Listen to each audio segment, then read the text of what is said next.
Hello, everyone, and welcome back to the CDL podcast channel. In this one today, we are going to be doing a power ranking as we head into the season and then doing our predictions for the first week of matches. If you guys enjoy this one, be sure to leave a like, comment, and subscribe on YouTube. If you're on the audio platforms, drop a follow, drop a 5-star review. You guys have been crushing it with the support. Bunch of new subs, like 50 plus new subs, almost 100 plus new subs in the last few weeks. So we appreciate that. Let's jump into this one. Brock, how you doing today? Oh, doing pretty fine on this good old Monday. Didn't work. Loved it. We're back to business, the podcast. Let's dive into this podcast. Yeah, it's exciting times. I can't believe we're back to the CDL season. It is, or I mean, it seems earlier because it is earlier than normal. So that's very, very, very exciting.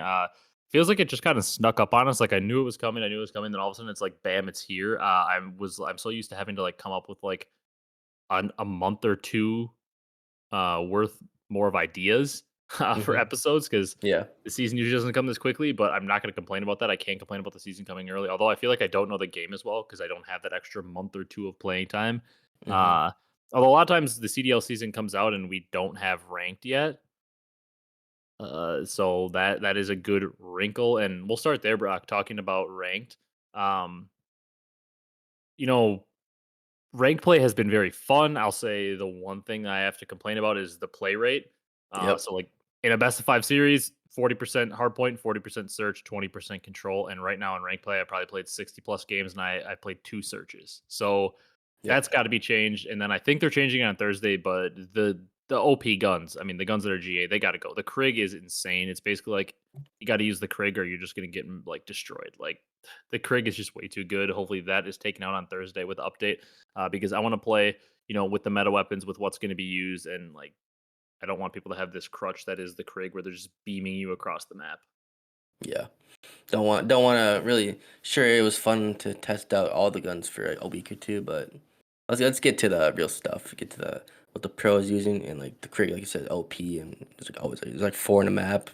Four people use it at a time on the team.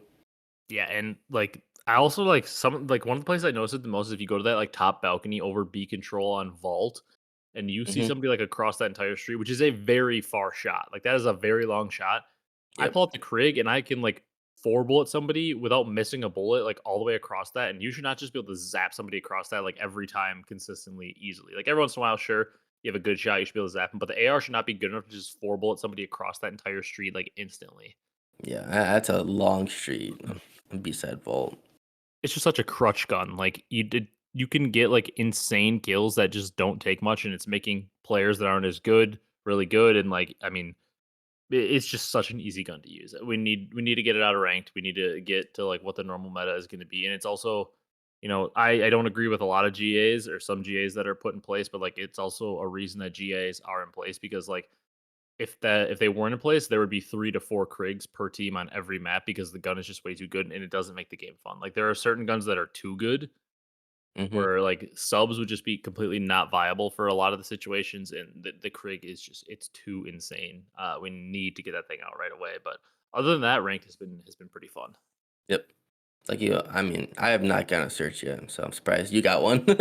Yeah, when we were playing, I think when you were gone, we got I actually no, we got a skyline search and then a protocol search, and those are the two maps I've played. And the skyline we 6-0'd, so I barely got to even play it. The team we were playing was horrible. And then on the protocol, we got to a 1v1 in round 11 and we lost it. Uh, Okay. I wasn't alive in the 1v1, so nobody flamed me, but we got to play a search and protocol, which protocol is interesting to say the least. One of the bomb sites is like quite literally in the defense's spawn. Like you look to your right off spawn and you can see the bomb site. It's interesting. Jeez. Uh, But they gotta fix that. Hopefully on Thursday they change the play rate because I don't mind playing a bunch of hard points, but also at the same time, like I want to mix in some search. Like the other night I was playing and I think like 9 straight maps we got hard point. And it's like I Mhm. like hard point, but like if you don't want to give me any control, that's cool because control in this game is not fun to play. So like if you don't want to give me any control, I'm cool. But like give me like if I have played 9 maps, give me like 6 hard points and 3 searches. Or like 5 and 4. I always wanna Yeah. play the most hardpoint, but I wanna play some search too. Yeah, so some variety in there. Yeah, instead of just spamming Skyline hardpoint 9 times in a row. Yeah, sure, it's fun, but after the sixth one, you'll be like, oh, it's just same map, looking the same stuff. It gets kind of Yeah. repetitive, to say the least. Yeah. And then other news, Brock, I guess Vickle kind of retired, I guess. It wasn't like as clear in the tweet, but it definitely seemed in like with the way Heretics was tweeting. I believe Hmm. he's like 21 years old and he's out. Uh, Yeah, he's it it's sounds like he's going crazy. back to college. Yeah, it's crazy. I'm a little surprised he didn't go to like a college like you and I were talking about this before the podcast. I'm a little surprised as somebody who worked in the CCL for a while, the college COD league. I'm surprised he didn't go to a school that has Call of Duty, because he could potentially A, get some scholarship money to do that to, help pay his school.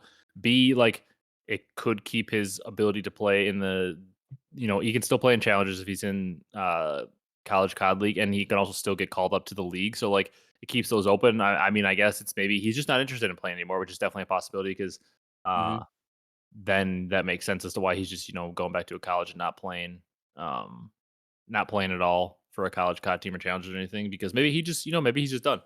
Not as passionate anymore and doesn't want to do it. But it was shocking because like he's especially a guy that has a specific path to the league. Like he has a specific way he can get into the league any year, and that's with the Heretics, like being an all Spanish speaking team. Like the players they can pick up are limited down by a lot. Hmm. So like he has a decent into the league every year. So it's interesting that he retired, but he was a solid player in his time, so it was a shock when I saw the news. Yeah, it's not like he wasn't a terrible player. He's pretty average. I mean, maybe not always a starter. Maybe starting on the lower teams, but yeah, it's kind of shocking. 21 years old, and in his tweet, he didn't. In his tweet, I don't think he said anything about retiring, but then Heretics tweeted like happy retirement or something like that. So kind of weird. Yeah, it's weird. Yeah, he was Vickle. Was one of those players. I know this is gonna sound really like weird when I say it, but like I don't know. At times, Vickle was one of those like riser players, like kind of like in the NBA, you talk about playoff risers, playoff fallers, like people that step up in the big moments in the playoffs and stuff. And Vickle was a player that it seemed like when he played OpTic, he got up for that match. Like Hmm. seemed like he had a little extra fire. Like at champs, we saw it when they were playing. Like he had a lot of extra fire to him, and like he was going crazy. He seemed like a player like there are other players that come to mind. I'm not comparing Vickle to like these players at all because he's not on that level. But like, remember Apathy, champs Yep. time? It was like Apathy could be having just a mid year, and then all of a sudden, come champs time, he was going to go crazy, and it was like a guarantee. Scump was the same way. Scump usually wasn't having mid years, and apart from that one little blip on the radar in World War II, it was like every year Scump, you knew at champs he was coming different, even when he was older. Like and wasn't Yep. putting up the crazy numbers. You knew Scump was coming different. Formal was another player like that. You knew he was going to show up and come different. Obviously, Vickle, nowhere near the level of those guys, but just giving examples for like guys that were risers in the big moment. Vickle, nowhere near that level, like I've said. But I mean, he did seem to get up for the big moments and maybe was having a career trajectory where, like, I don't know how many big moments he was going to play with that Heretics team. Their ceiling isn't that high, but like, he seemed like a player that was motivated by like the big stage and could step up on that level. So I was excited to see where his career could go if he kept playing, but he decides to retire very very early. Yeah. And it's odd, but who knows? Maybe a year goes by and wants to get back into this playing COD again. Maybe never know. I will say he does seem to be making a smarter decision than a lot of players, or maybe he just kind of saw the writing on the wall and realized like Heretics was the ceiling. He's not going to start this year. He realized college was the route because a lot of COD players seem to think even though they're on a top 24 challenger team, they like don't go get a job. They don't go to college. They just think they're going to make it when it's pretty clear they're not. And they're just like, wasting their time in some sense where it's like, he's at least doing the smart thing. Like that, like when they were trying to change the challenger scrim schedule, that made no sense to me why they didn't do that. Yeah. Like change the schedule to more close to at night so people can work a job during the day like a normal first shift job because like Hmm. for a lot of the challengers players they are truly like wasting their time like they're not going to make it to the league, they're not progressing themselves in a career, and they're not going to college. It's like they're just setting their life back. Yep. Whereas like you're not saying everybody has to go to college, but like you at least have to have a job, like you know what I mean, like you have to do one or the other. You got to get a job or you got to go to college, like to Hmm. progress yourself further in whatever career you're in. And that's why like pushing the scrim schedule back for challengers makes so much sense. Like push the scrim schedule back, allow people to either go to college during the day or, work a job during the day and then they can scrim after. Like you should have to make sacrifices in Yeah. order to go into like playing challengers. You're gonna have to like make sacrifices in your life. Like that's gonna be time consuming, and you're gonna have to like put aside other things if that's your dream. Just like a lot of things, you got to put aside other things to make certain dreams happen. Yep. Can't always rely on placements getting you money. Yeah, and you can't just be like, I'm a good player, I'm gonna make it, because like the unfortunate reality and the politics behind a lot of the things and challengers too. Like you could be a top player. I mean, like a guy like Mohawk always comes to mind. I believe he did get like a Paris Legion offer back in the day, but like he won back to back challenger champs and was like widely considered like one of the best AR players and never really got his shot in the league.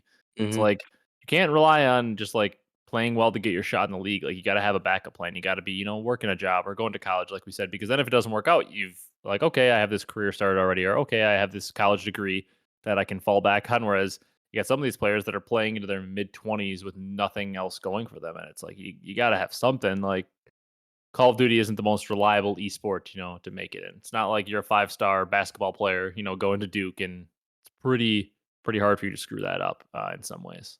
Yeah. Hmm. Uh, that was really the only piece of news I wanted to talk about, Brock. Let's do our power rankings here. Let's do it. So we've got on the screen all 12 teams. The Gentlemates logo is there for LAG. That's LAG is just such a weird, they're the LAG mates, one of the worst names ever. Yeah. We're going to tier rank it kind of in a way. It's just truly a power rankings 12 through 1, but we're going to put them on tiers S through D. But they will be in order of how we're power ranking the teams heading into the season. This doesn't necessarily reflect how we think they're going to finish in the regular season standing. It's just to start the year, week 1, here's where we kind of have the teams tiered out and power ranked. So, Brock, let's start from the bottom up. Vegas Falcons, I think we got to put them down in 12th and D tier until we see more. Yeah. Tough. Further notice. I do think they have the potential. I mean, especially week 1 because they play what, Carolina and Heretics. Heretics. So like they're not playing like I think you and I are both high in Carolina, but obviously Carolina nowhere near the level of like our top 3 or even like maybe Toronto, we think. Mhm. So like a potential in Miami, one of the other teams we don't think is necessarily all that great. So Vegas does kick off with 2 easier matches than they could have. Maybe they Yep. have a chance to make some noise. You never know. But I Uh, feel like they got to be 12th in D tier. yep. I can see them maybe winning against Miami. Who knows?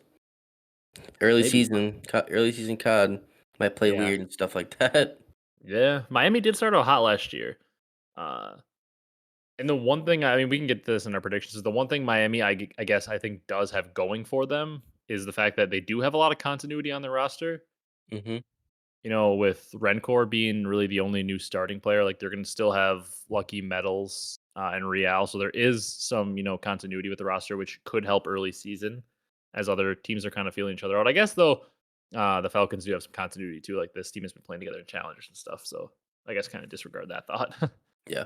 So excited to see if the Falcons play. Yeah, it will be very exciting. And then Brock, we're looking here at the rest of the list. That was like really the shoe in, and then we kind of know where like, our top 3 are going to be in whatever order. You and I are going to come to a consensus on this. We might have some disagreements, but we're going to somehow make a list, just a consensus podcast list for our starting power rankings. Hmm. Um, I'm kind of leaning towards Boston next. I think they're 11th for me right now in the power rankings. Yeah, I Can you get on board with that, agree. or you? I agree with that.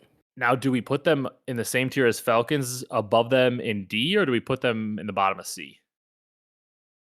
I say we can put them in C at this very moment. Okay, because I feel like there might be a few teams in C, but then Falcons are on their own in D just because it's just so hard to say. Yeah, we don't really know much about them. Yeah, I could get on board with that. It's just Awakening and Cammy. It's like they both are players that can have like a high ceiling. Would you agree? Like they can have a high ceiling. It's possible, but They definitely can, it's but just we've been begging to see the Cold War Cammy for way too long. We always mention it, but we've been begging to see it for way too long. You can't rely on that coming out. And Awakening has overall had a lot of good years, but last year was a bit of a down year for him. yep. He was put into a seemingly amazing role for him, which was just, get kills. And he could, for whatever reason, he's always been so good at that. And last year, he just couldn't do it on Rocker. Hmm. And then this sub duo, it could be a nightmare. Purge, in terms of like this game could be a heavy slaying game. Like Purge, that's not his style. And Snoopy, he is mechanically skilled, but so many other issues. So, Yeah. um, a bit worrisome for this team. But I think they've got to be 11th. I would be okay with them top of D, but I can get on board with the bottom of C. Yeah. I think we do see for this moment. Okay. And Then at Brock, the, what were you gonna say? I said at the end, if we want to put him below, Yeah, in front of Falcons, we can. yeah, yeah. I can get on board with that. Brock, do you have a team you have in mind for 10th? I am staring at a team that I want to put in 10th to start the year. Start the year. I'm thinking the Surge. You thinking Surge? I was thinking Heretics. Oh yeah, um, I'm down for Heretics. I just glossed over them. I would be okay. I think Heretics are in C with Boston, Yeah. and I wouldn't mind putting Surge. Actually, no. You know what? We'll talk about it after this. Well, let's talk Miami first. Miami, putting them in C above Boston. I do think we could be a little bit low here. We've talked about it before, but I think we could be low here. But Miami is so interesting. Like, I think they could start out the year well because of the continuity, but also like I don't know. They really like they started the year well online last year, and then just the middle part of the year were just horrendous, and then started to pick it up around champs time again. So up and down, kind of. Who knows if they'll But be good or bad to start? my thing is I've seen, and maybe this is just like, the bias of like the new teams, but like for me, it's I've seen this roster before. I know we haven't seen Rencor, but like I've seen this roster before, and like the ceiling really wasn't all that high. Whereas like now I'm looking at all these new shiny objects, these new teams, and I see like Minnesota with all the new players, and Gentlemate's kind of reviving a champs winning roster, and Vancouver has two young talented players. Toronto, I like their roster. Like Carolina, I like their roster. Like all these teams are exciting, and we don't know their ceiling yet. Whereas like Miami's kind of a known commodity, which I guess maybe is some bias and makes me put them lower, but I just don't think the ceiling's that high. I just think they're going to be such a mid team. That's why I'm putting them at 10. Yeah, I agree. They're gonna lose. They're gonna lose to the top teams. Maybe play a couple of maps here close, and then in the middle pack win like 50-50, and then beat the bottom team. Yeah, it's Beat just like Falcons and Breach. early season. I see them, just hovering around 500, but I could see other teams also hovering around 500, but I think the other teams are going to show more potential for a Yep. high ceiling. So that's why I have Miami kind of low. Hmm. Okay, Brock, at 9, then are you thinking Surge? Because I have 3 teams. I have my next 3 teams in mind. I'm thinking in the next 3, in whatever order, we have to put Surge, Gentlemate slash LAG, whatever you want to call them, and Rocker. I think those are our next 3. Yeah. Are you on board with those being our next 3? Yeah. I think those. What I don't know, order though? because like Vancouver, I love 04 and Abuza, that I think they could be ceiling raisers so much that the team could be solid. I'm starting to like, I don't know, as the weeks go along, I'm starting to kind of start to gain a little bit of faith in the Surge train. And then for Hmm. me, like Rocker have the highest potential, maybe out of the 3, but also definitely the lowest floor, Yeah. It's because like. like that team, Geo, Nero, uh, Estriel, Paul X, like there's a lot of questions about that team. Hmm. Kind of young. Who's going to be the leader? Are they going to be organized enough in game? I'll defer to you at who you want to put at 9, but I think it has to be one of those 3 teams. Yep. I mean, the Rockers, like if things like go bad, who would really like rely on to help like mitigate that? Yeah, that is a good question. And then, but even for Gentlemates, it's like Hydra was your hard carry in Hmm. MW2, and they won. Kismet was very good. Don't get me wrong. Priesta was doing his job well, but like, can that team minus Hydra? I really think Linz is going to have a good year, but like, can we rely on them? I feel like early they might be a good team because they will have good structure. Yeah. And remember, this is our early power rankings, like where we think teams are going to be, in this first split. How we I rank them to start the year. I think I'd take Surge over Rocker. So you want to put Rocker at 9? Yes. You want to keep him in C tier? Um, we can keep him C tier for now. Okay, I'm on board with that. I think. See, this is where it all gets interesting because from here on out, for some reason I do think Miami is going to be like 10th, maybe 9th, but from here on out, I really could see any of the teams kind of making a bit of a jump. Yeah. and like being pretty good and like being in the top 6 potentially. A rocker at 9, I think, like you were saying, I think it all comes down to, just like risk reward here. This Yep. team has a lot of potential, but I also think there is a lot of room for like that they could be bad with just the lack of proven talent on the team. Like this team no doubt has a lot of talent. Nero can be very good, Estrio can be very good, Geo can be very good, Paul X can be a solid role player, but it's just like we have never seen any of these guys be on like consistent winning teams. Paul X's team, I mean, I guess he did win, with subliners, Yep. in MW2, no, in Vanguard. Vanguard Um, with Crim. yeah, with Crim and Hydra and them. But I don't know. Like we've never seen Nero on a consistent winning team. We've never seen Estriel. Granted, it was 1 year with LAG on a consistent winning team. Geo, his team struggled to win despite having a lot of talent last year. We saw the Geo and Nero duo. Like the talent is certainly there. It's just can they find ways to win games? I guess. Yeah. Rock, that leaves us with Gentlemates and Surge. I kind of have like I don't know, maybe Gentlemates is better early season because they just have more structure to their team. I'll defer to you on this one, and I'll let you decide C or B and who we want to put 8. Let's put like 04 Booze, Nasty, Hixie. Not a bad team. They could definitely. I don't. I could see them winning first couple weeks. Yeah, I feel like as the game, like, because the game usually speeds up as it goes along. I don't know, but I'll let you pick. It is LAG, Brock. You could put them at 7. They're your boys. We'll put Surge next. You want to bump them up into the B tier or keep them in C? I kind of want to keep both of these teams in C. The more I look at it, Yeah, I'm down for that. so we'll put Surge 8 and Gentlemates at 7. You want to give your reasoning for putting Gentlemates ahead of them? I just think the structure early season. They like the three from the championship team minus Hydra play pretty well together, and there's I think just gonna enable Lins to have a pretty good start off of the season.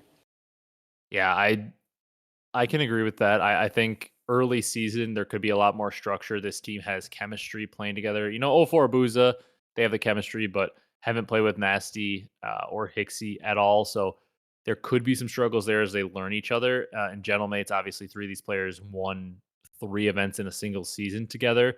And while they definitely don't have a guy the talent of Hydra and Linz, I do think Linz is potentially a breakout player this year. He seemed to be a breakout player last year in his rookie year, and then things kind of, went down a little bit for Rocker and him individually towards the end of the year. But I do think this year could be a big step forward into Lynn's becoming like a star SMG.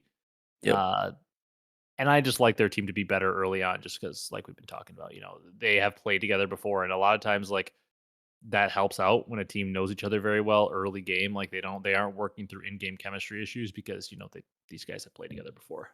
Mhm. Yep. Brock, I think we're jumping into the B tier with our next team, though. Yep. And I tell me if you disagree with me, but I think the next 2 teams are Cloud9 and Royal Ravens in whatever order you want. I think those are the next 2 teams. Yep. So in 6th, who do you want? I'll let you make the choice again. But I think we have to put them in B tier, no matter who you choose. Yep. Oh man, Ravens or C9? Which team? So my thing is I like the AR duo better on C9. Do you agree with that? Yes. At this point, do we even know who's using the second AR on Royal Ravens at this point, though? Is it Tej? Is it Vivid? Uh, I don't think it's been confirmed, so I guess we have to find out and see. Yeah, either way, I still I like Attach more than Slasher at this point, Yep. and I like Sib more than whoever that second AR is, unless it's Vivid. Shout out Vivid. I like Sib more. I strongly prefer the sub duo on the Royal Ravens, whether it's Vivid or Tej playing with Gwyn. Yep. I strongly prefer that over Mac and Kremp. So I don't know. I'm still down to put Royal Ravens at the top of B and put Cloud9 in 6th, and then put Royal Ravens in 5th. But I don't know. I'm down. I'm down. So I we'll just put don't. Cloud9 6th B tier and Ravens 5th in B tier. Yeah, I just don't like the sub duo on the C9 that much. And it could maybe hinder some of Sib and Attach's play. I completely agree with that. But I do think that the sub duos play will be good enough to, with how good their AR duo is, I do think the sub duos play will be good enough to keep them as like a top 6 team, Yeah. especially early on. It just seems like if Kremper Max struggle, it's like gonna be like Sib and attachers have to do crazy numbers on the Yeah, map. but do you agree though that I think this AR duo is what puts them in 6th ahead of all the teams below them? Because I do think, I mean, correct me if I'm wrong, but I would put this as the best AR duo of all the non-top 3 teams. Even Yeah. ahead of the 2 non-top 3 teams we're gonna put ahead of them are Ultra and Ravens, but I would say that the C9 AR duo is better than any AR duo that's not on the top 3 teams. Yep. I would have to agree. That's why, like, man, if they could have gotten, the best subs on the market, like if they were able to poach like a Joe Deceives or whoever, like the top subs in the market, Joe Deceives instead of Kremp Man. from LAT. And I know like the connection is probably like Mac has the connection with Attach and Sib. Yeah. So that makes a lot of sense there. But man, uh, and maybe the sub duel will prove us wrong. Like these, we keep kind of harping on their sub duel, but let's be honest, like they are like players that I wouldn't be completely shocked if they end up being good. Like Kremp has had a lot of flashes where he's looked like a very good player in his career. It's just been consistency. Hmm. And Mac has had the same thing. They're kind of the same like player in a way, in that way, where like they've both had flashes of like they could be top tier SMGs, but it's just not consistent enough for either, which is what scares me for this team. Yeah. I would have loved this team having Nero. Yeah. But it's kind of like you can't tell me like if Mac and Kremp are firing one day, this team could beat anybody. Yeah. Like I will say like their ceiling to me, if Mac and Kremp are firing, I think that they'd be a better team than Royal Ravens. Hmm. However, I think Royal Ravens like are just going to have a higher floor, which is why early season I'm going to put them ahead of them. Yep. Brock, Agree. I think it's very obvious. Toronto Ultra is our 4th place team in the power rankings. Uh, I mean, yeah, I guess so. No, I was kidding. Yeah, I think, definitely number uh, 4. but I kind of want to. Do we okay? So my thought is all 3 of our top teams we put them in S because they are like so clearly head and shoulders above everybody else. My thought is, do we leave a gap in A and put nobody in A, or do we throw Ultra up in A because we think maybe they're a little bit of a step above the other 2 teams? Um, I'm down to put Ultra in the top of B, and we can leave a spot open. You think so? Yeah. Okay. Uh, but I do think Ultra is, 4th in the power rankings. I know they play Faze this weekend though, I think on Friday. So Ultra probably starting 0-1, but I mean the talks could get crazy if they upset Faze right away. Hmm. Um, but I think Ultra is the 4th team in our power rankings. I think their floor is pretty high. I think their ceiling is also pretty high. I think they potentially have the best SMG duo outside of the Yep. top 3 teams with Kleenex and Jodeci's. Obviously, Kleenex has consistently been around like that top 5 sub conversation for a number of years now, in like basically every game. And then I think Jodeci's is a player that you and I both have our eye on to take the next step into potential like stardom. Yep. He's an excellent player. And then I also really like the AR duo. Insight is a very consistent main AR, although he maybe is the highest ceiling player.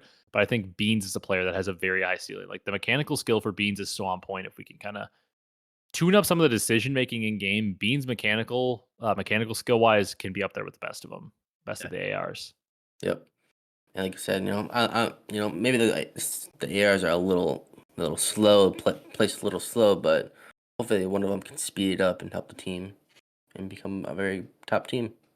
One thing that's interesting to me too for this Toronto team, Brock, is I'm interested to see how it looks because like obviously like in the past, like they've had very chill comms. That's kind of the Toronto thing is like Hmm. their comms are quiet, they're chill. Even in the big moments, there's not a lot of hype, they're chill and like their comms are kind of funny. Like even like last year because like Envoy was kind of chill and Insight and Kleenex were chill and then there was just scrap screaming. Yeah. Beans and Joe Joe. Deceives are both they're very vocal players. Yeah. Like these are players that they will get loud. They are vocal. Like uh I think that maybe we could see a little more energy in the comms and maybe that could help bring a little life to Kleenex and Insight this year. Uh, and I don't know. I like this team a lot. I'm a big fan of Beans. I'm a big fan of Jodeci. So there's some bias here. I think you're a big fan of both those guys as well. Yep. So there is some bias, but I do think that this roster has the highest floor of all the non-top 3 teams. Like I can't see this team being worse than consistently top 6 this year. I would be shocked if they aren't. Yeah. Definitely like this team, and I think this Jodeci will just help clinics throughout the season, and clinics will become pretty damn good Yep. player and not have those times where you just like is struggling. Yeah.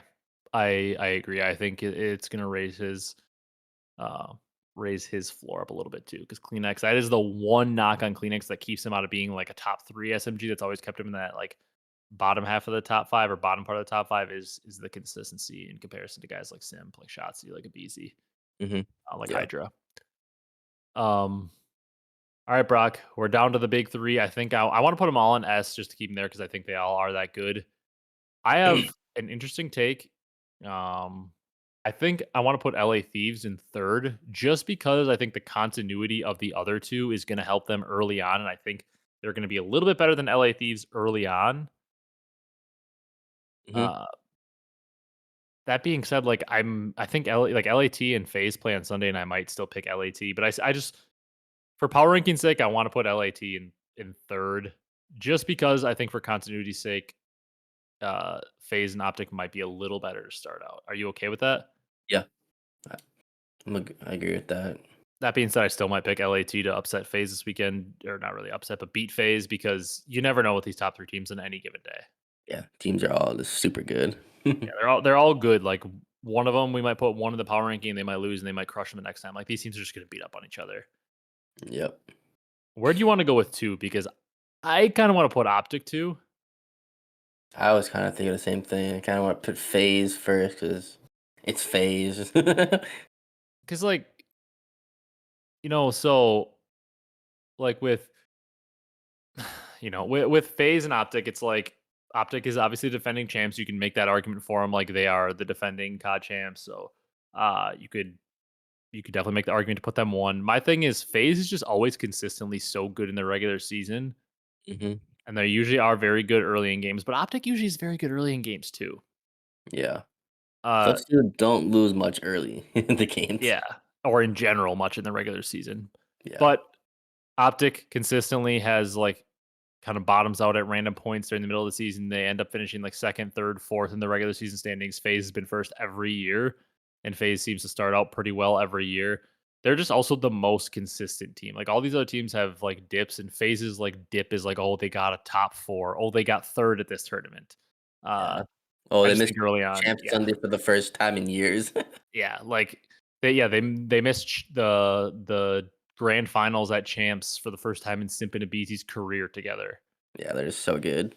Yeah, like granted, we're just talking early season, but Faze are just the most consistent. I think they're just such a safe bet to put them at number 1 because like they don't seem to have like the random like miscues that other teams have. Like OpTic and LAT one time this year will randomly lose to like Heretics Yep. or like Gentlemates or Boston. They'll like lose to one of those random teams where it's like Faze never seems to have those unless they like have the 1 seed for the tournament locked up and they're messing around with their map pool.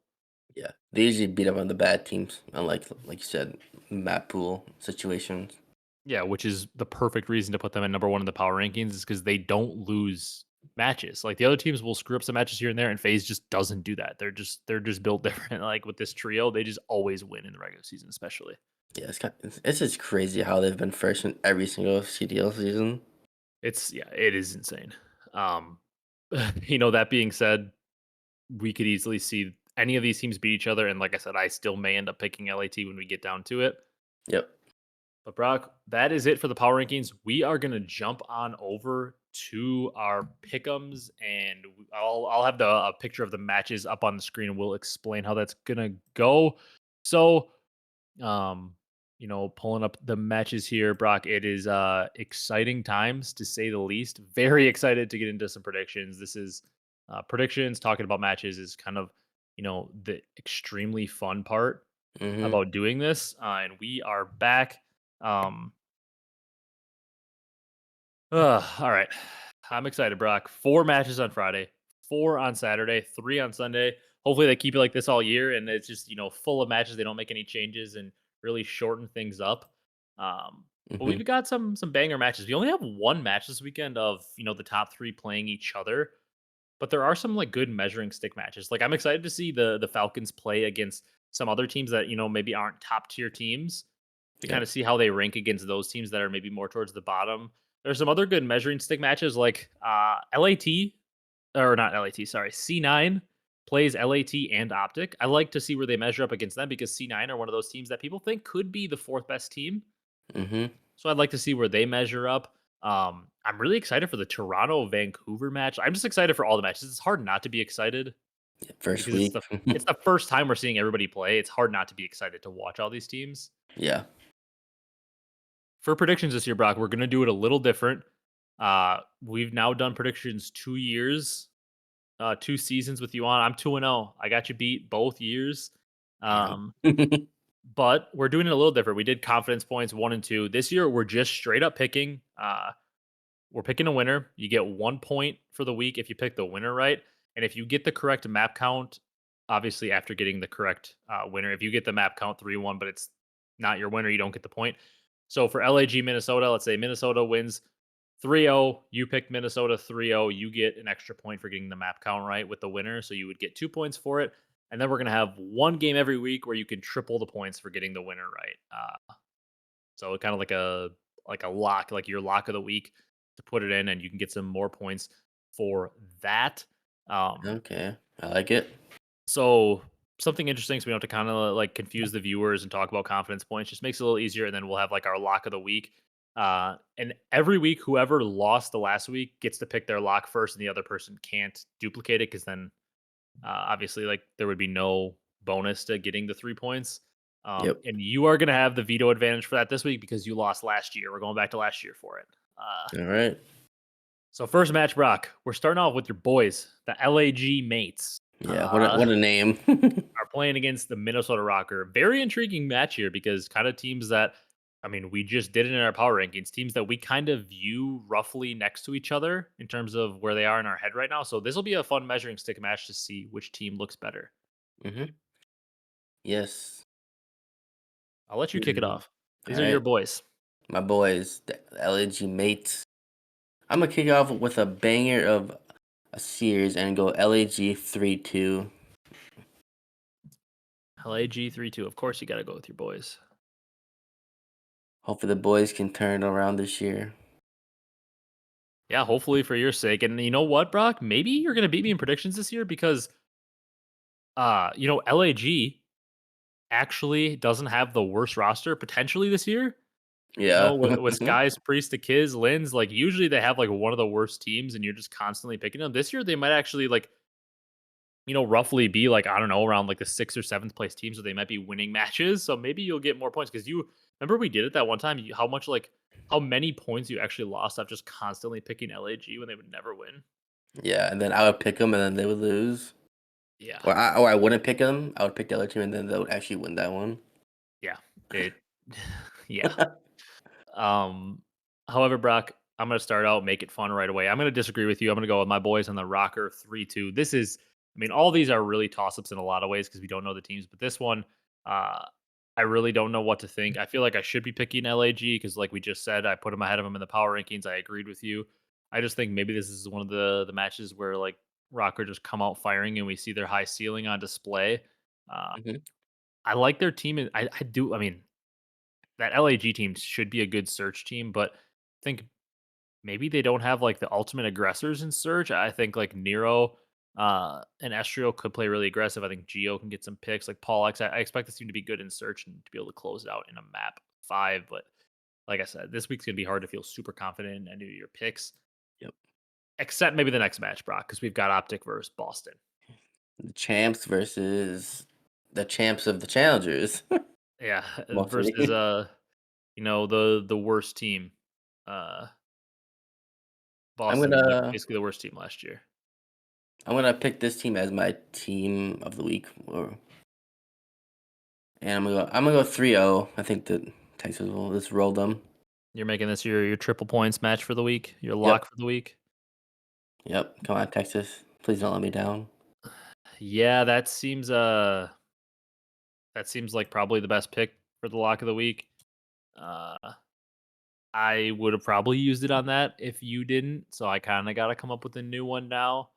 Uh, that definitely seems like probably the best lock for the week, but I'm gonna go OpTic 3.0 as well.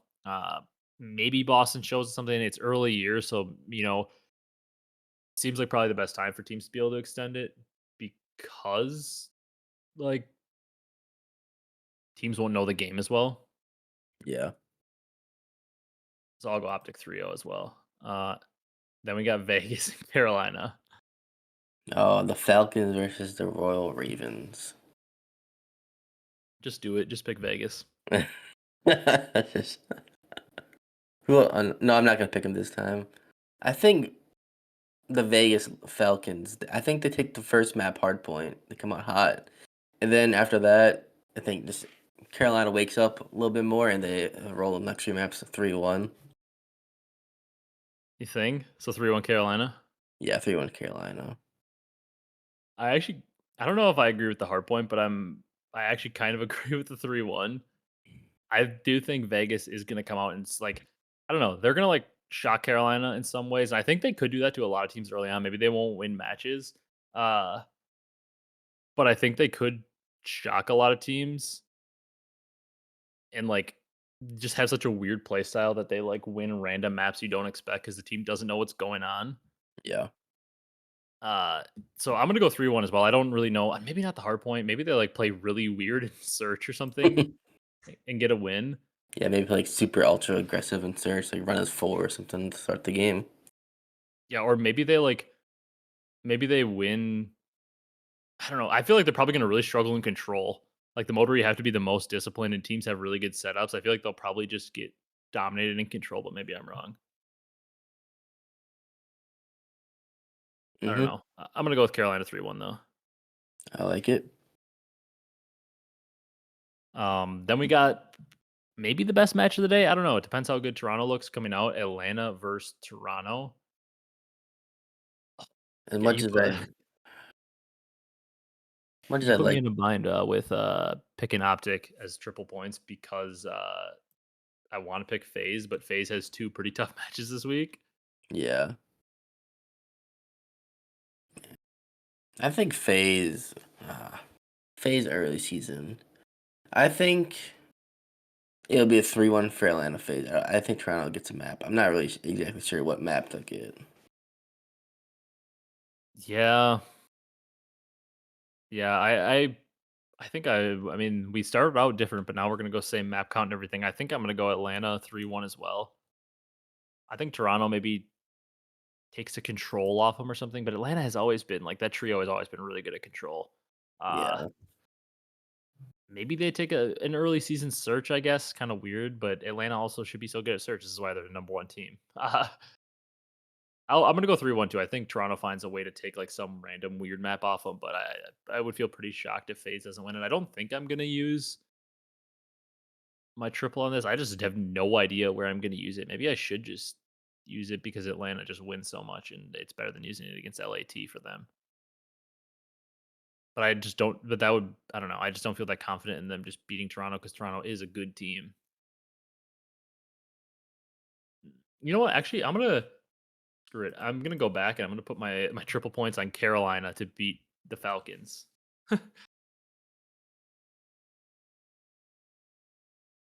I'm gonna go back in time and do that. I'm gonna put my triple points on Carolina to beat the Falcons, just because Falcons' first match in the CDL, it would be like something crazy if they Yeah. somehow don't upset or don't take out Falcons. Like that would be crazy. Hmm. So I'm gonna put my 3 points on them. I'm gonna take Atlanta 3-1 with you, and then we're moving on to Saturday, Brock. I like it. Miami versus the Falcons. Falcons again, Brock. You gonna pick them this time? I'm picking the Falcons 3-2. They won a game 5 search. I I hope you're right. I'm gonna go with Miami, and I'm gonna say Falcons do the same thing. They take like a random map.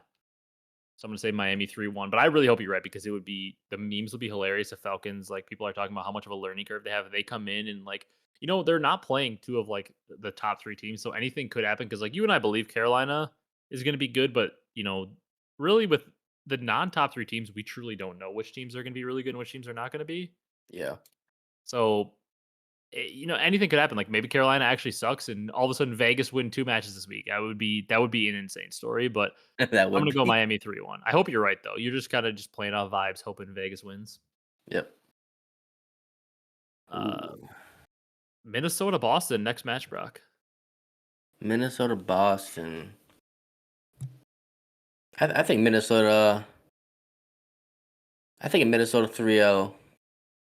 Okay, you think they're gonna just come out and kind of crush them? Boston, Come you got up. Boston 0-6 map count, kind of picking up where they left off. Yep. Thinking Minnesota comes out hot and just rolls them, and Boston can't do nothing about it. I for some reason I think this one's gonna go the distance. I agree with Minnesota, but I think it's gonna go 3-2. I don't know. I do feel like Boston were so bad last year, and I don't like their roster, but I do feel like early season they might be a pretty good search team. Hmm. I feel like they might utilize Snoopy in like in a BZ role in search and just like have him hit the go button and just be like try to be a first blood machine. Who knows if it'll work because obviously Snoopy isn't a BZ, but uh, like Purge is a good search and destroy player. Cammy and Awakening can be good search and destroy players. Awakening's had its struggles at times, but they can be good search or destroy players. I feel like they're going to be a consistent search team, at least pretty good. I feel like maybe they take the first search, drop the last one. Maybe they find a way to win the control. I don't know. I think Boston against bottom teams might be able to keep it competitive early on, despite Yeah. the fact that we have them 11. But I'm going to go Minnesota 3-2. I think this ends up actually being a pretty good series. Hmm. Yep. Uh, I I kind of hope just Cammy and Awakening have a good year overall. yeah, so do I. I would. They are players that they have the talent. It's just been a while since we've seen them hit that form. Yeah. Rock. Then we got Vancouver, Toronto. This is a fun match too. First time we get to see uh, Abuza and O4 back in action with their new teammates playing against a Toronto Ultra team that I think is going to be a very good team. This is a I'm excited for this one. You've got Abuza, Beans, you got Joe to C's, you got Kleenex, you got O4. A lot of players I want to see. I'm leaning towards Toronto in this one, but I like this one to go game 5 as well. This seems like it'll be a very competitive series. Hmm. I like, man. I also like Toronto 3-2 game 5. It just screams at me game 5. Yeah, it does. It does seem like a series that has like a game 5 written all over it. Although, even though I mean we have Vancouver a lot lower than Toronto in our power rankings, but like we said, these teams maybe you cut out Boston and Vegas from the conversation, but like 4 through 10, it is just a mess of like it's just whatever your opinion is on these teams, you might rank one. Like there could be a team like we had 8 that other people think is number 4, like with the way the middle of the league is right now. Yeah. Just all depends how you view the team. Yeah, and I do think like regardless of how I feel about the Vancouver team, like I don't think like their ceiling is super high, but like Abuza and O4 are going to keep them in series. And Hmm. Nasty is like always going to be relatively consistent and have his moments. And if Hixie is just doing the dirty work and is able to hold up his end of the bargain and slaying, this team could be a lot better than we think they are, and they could beat a lot of teams. Yeah.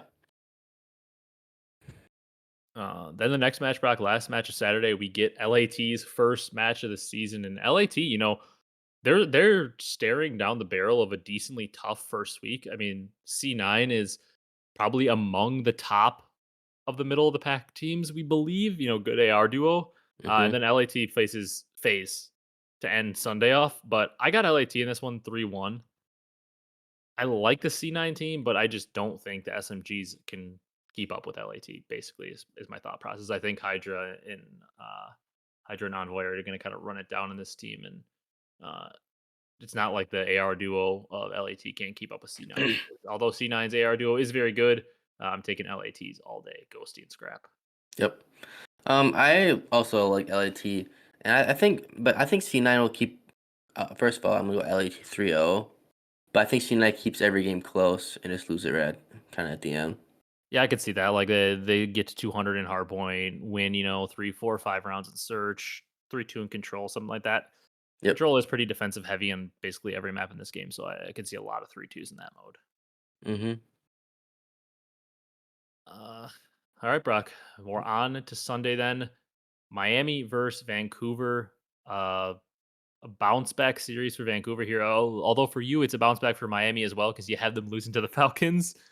Uh, maybe for you, maybe it's gonna be like instead of trading off the LAG pick that loses you every week, maybe all of a sudden you're just gonna start picking Falcons every week, and they're just gonna take over that spot of you losing points off Yeah, I mean, I might. We have to see. them. uh, I can't pick Miami in this series though. I just talked about how I'm being convinced more and more as the days goes on. Days go on to kind of put faith in Abuza and 04 and Nasty and just like live with. I think Hixie can do enough to get them wins. I do think they win this series. I think it might go 5. Do I think it's gonna go 5 or 4? I can't really decide. I think it's gonna go 5. I'm gonna take Vancouver to win 3-2 over Miami. I like Vancouver 3-1. I think Abuja just outdiffs all the players in Miami and then has a good series. Yeah, yeah, I can see that happening. Abuza is the best player on the map in this series, in my opinion. Yeah, I still can't get out of my head when we watched him at champs. He just like stepped up a Yeah, notch from what we've seen. yeah, one of the best individual like couple series, despite not winning, that I've ever seen. Yeah, it's just crazy. Yeah, it was wild. Uh, we got C9 versus OpTic Brock. This one for some reason is just screaming 3-1 at me. I think OpTic's gonna win 3-1. We're probably gonna stay consistent. Like I mean, across the board, we had one winner different on Friday, one winner different on Saturday, and we might go the same on Sunday. We could definitely. I feel it. I mean, that last match is one of the biggest toss-ups of the weekend. It's two of our top three teams going at it. But where Yeah, you leaning C9 versus OpTic? damn. C9 has a tough week. Yeah, it's So brutal. They start with LAT and OpTic. Could be yeah, 0 I and mean, 2 as one of our top teams. They could be staring down an 0 and 2 start, and there's really you can't even really fault them that much for it. yeah. Oddly enough, I think Texas wins, but they win a game 5 against C9. I could see it happening. I mean, it's early season. C9 is not a bad team. I'm trying to see where does C9 go after this for their matches. They get okay, so C9 schedule softens a little bit. They get to play Rocker and Ravens next week, and the week after they get LAG and Miami. So it does Hmm. soften up, but then they end with Faze. So they have to play all the top 3 teams. Yeah, that's kind of tough on the qualifier. Yeah, they had to play all the top 3 teams in that split. So that is tough because they could easily just have 3 losses baked in. Mm-hmm. Um Whereas like a team like Vegas Falcons, they play Carolina, Miami, Ultra, Phase, Optics, Surge, LAG. Okay, so like they have a kind of a tougher road. Who does Optic play among the top teams? Do they play? Damn, Optic has to take advantage of this split. They play only LAT. They don't play Phase this split. They Really? get LAG, Vegas, Vancouver, C9, Boston, Toronto. Yeah, they got to take advantage of that. Yeah. Jeez. Um, Brock, that leaves us with our last match of the day. Phase versus LAT. Who you got? Oh man. I want game 5 so bad. I'm gonna go game 5 LAT. All right, I'll go game 5 Phase. Yeah. It's hard to choose between these teams. They're both this. I don't. If it's Phase, don't usually don't go against them. But I am. Yeah. Yeah, I mean there's an easy narrative to spin for both teams. It's like you got honeymoon phase for LAT. They come out and you know they have a lot to prove. They want to prove that they belong in the top 3 and they take out Atlanta. Atlanta doesn't necessarily know how the team plays as much, so like they're kind of caught off guard, on the back foot a lot of the series where LAT is kind of surprising them because it's the first time they see these players together. Or you can make Hmm. the opposite argument, like Faze has all the chemistry. They play together. LAT's a newer team. Faze has the upper hand because they've have so much more experience playing together, and they take out LAT. It is scrap for Straza though. That is true. First matchup of the year. First, hopefully, of many. I just like I Atlanta. I just think the early they just don't lose regular season matches, and they have the chemistry. So I'm going to go with them. But I mean, yeah. this is a toss up match. It's as much of a toss up as a toss up can be. Yeah. I just hope one of like I feel like sometimes in the past like two of the top two teams that play sometimes like one of the like Atlanta versus Optic in the past or whoever top team Yeah, maybe like the 3-0 like for on the first week, but I hope it's just a good overall match. three yeah. It's two. not just like a complete just stomping by one of them because that isn't fun. Yeah. Hope all close games comes down to the wire and hope for around 11. Yeah, I can get on board with that. But it's gonna be a fun weekend of matches. I'm excited to watch them all. We'll be back We'll be back next week talking about the matches and then making our predictions for week 2. It's hard to believe that we're to that point, but I'm not going to complain. It makes planning for episodes a lot easier when it's like, okay, we can touch on this new subject, do this fun little like exercise or activity that we could talk matches, make predictions. It makes it a lot easier Hmm. to just go through. This is really what we do the show for, is for the in season stuff. Yep. If you guys enjoyed this one, be sure to leave a like, comment, and subscribe on YouTube. On the if you're on the audio platforms, drop a follow, drop a 5-star review. That's going to do it for this one, and we will see you guys next week with our first analysis of the matches and then predictions for the next week. So thank you guys so much for watching, and we will see you in the next one.